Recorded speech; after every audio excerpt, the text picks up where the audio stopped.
T'es-tu déjà posé ces questions? Depuis toujours, les hommes se sont longuement questionnés sur leur existence, leur origine et parfois même la présence d'une vie extérieure. Remarque, il y a de quoi. Au milieu de cette nature, de ce monde qui nous entoure, les relations, les conflits, as-tu une raison de vivre? Quelque chose qui te pousse à te lever tous les matins? Face à tout ça, les religions, la science, donnent-elles réponse à tes questions? Bref, y a-t-il quelqu'un?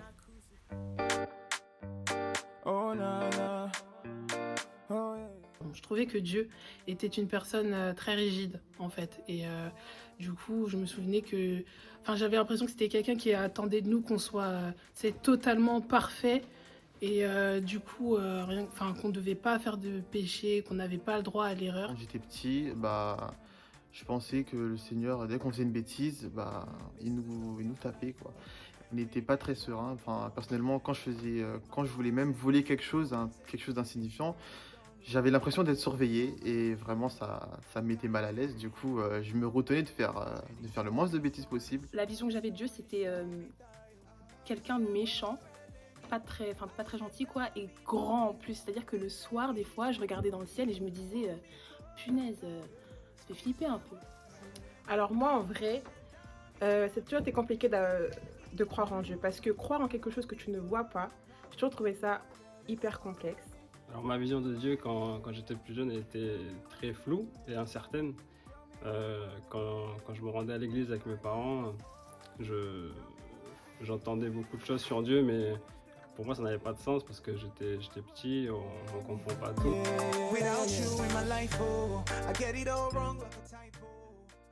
Et du coup, non, c'est plus du tout la même. J'ai appris à connaître Dieu et maintenant je connais tous ses attributs. Maintenant elle a changé parce qu'avec l'âge on prend de la maturité, on s'intéresse à toutes ces questions.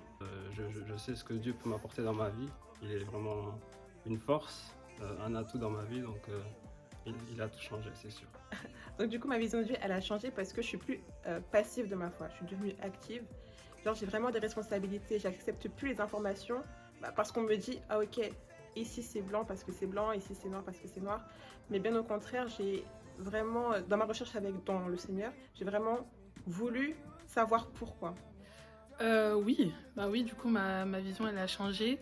De par le fait que j'ai pu un peu plus expérimenter personnellement. Donc, c'est voir que c'est quelqu'un, d'amour, c'est un Dieu d'amour. Et surtout, c'est quelqu'un sur lequel on peut s'appuyer. Et moi, je sais que ça a été quelque chose de très important pour moi parce que, des fois, on cherche de l'aide pas dans sa famille, dans ses proches, dans ses amis.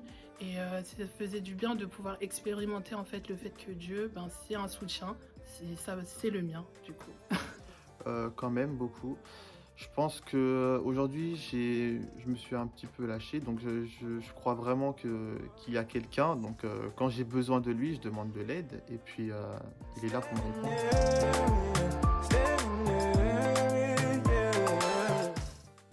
Dans un premier temps, je pense que les gens se basent sur les choses réelles, les choses concrètes. Je pense que certains faits comme les personnes qui sont pauvres ou encore les guerres qui se passent dans le monde, ça peut être des arguments qui font que des personnes sont réticentes à l'idée de croire en Dieu. Dans le sens où si un potentiel Dieu existerait, il ne permettrait pas que de telles choses perdurent. Voilà. Je pense qu'il y a certains qui ont eu de mauvaises expériences dans les églises. Ils attendaient que les gens dans l'église soient parfaits et en fait, on ne trouve pas ça. Et après, ils se sont éloignés avant de comprendre autre chose qu'en fait, l'église est faite par des personnes imparfaites qui cherchent un Dieu parfait. J'ai eu l'occasion de voir beaucoup de conférences, beaucoup de conférences chrétiennes par rapport à Dieu et la science. Le fait qu'on rallie Dieu et la science. Et je trouve que c'est intéressant parce que beaucoup ont réussi à prouver l'existence de Jésus à travers la science.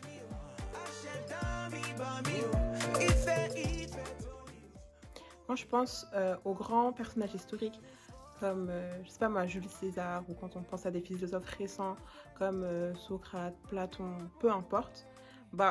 En fait, moi, ce qui m'aide à croire en Dieu, c'est que les mêmes procédés qui ont été utilisés pour ces personnages-là, ce sont les mêmes procédés qui ont été utilisés pour Jésus-Christ pour prouver que il a bien existé, que son ministère il a été imprégné de surnaturel, des choses qui n'étaient pas normales.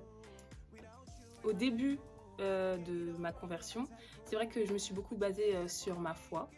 Et en vrai, tant mieux, puisque finalement, si t'as pas la foi, c'est compliqué pour continuer à suivre Dieu, finalement.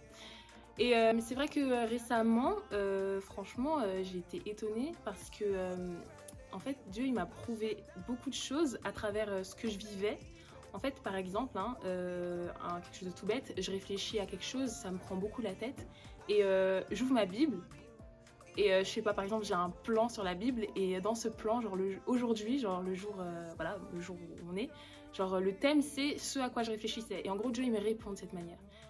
Alors pour moi, les preuves, je les vois plus dans la nature, dans tous les éléments qui nous entourent au quotidien, dans la végétation, le cycle de la vie, dans le règne animal, dans le fonctionnement du corps humain, par exemple, qui est tellement parfait qu'il y a forcément quelqu'un au-dessus avec une intelligence suprême, etc. La parole de Dieu. Parce qu'en fait, mine de rien, dans la parole de Dieu, il y a des choses concrètes qui sont dites en fait et expliquées. Je veux dire, la Bible, parfois, pour ceux qui l'ont lu, ça explique des réalités, genre des phénomènes de société. Et je me dis, et en soi, dans la Bible, il y a aussi une moralité qui est très profonde en fait. C'est justement là que les principes les plus fondamentaux, même que les non-chrétiens ne savent pas forcément ont été faits. Je veux dire, tu ne tueras point. C'est des choses qui font partie un peu des règles de notre société et pourtant c'est issu de la Bible. Donc même par rapport à ça, je sens que je peux m'appuyer et que du coup ce qui est dit, les commandements surtout qui y sont, c'est une certitude pour moi. S'il y a quelque chose à retenir, c'est que l'humain n'aura jamais réponse à tous ces questionnements. Il faut accepter que des choses nous échappent et nous échapperont toujours. Raison pour laquelle l'action de croire ou de ne pas croire reste un acte de foi. Et malgré ce savoir limité, de grandes découvertes ont eu lieu. Le fait que la Terre est ronde, l'électricité, les lois de la physique, et tout ça grâce à la volonté de certains de découvrir la vérité. Concernant ce quelqu'un, la Bible nous dit que si nous voulons le rencontrer, il suffit de le chercher d'un cœur sincère et il se laissera trouver par nous.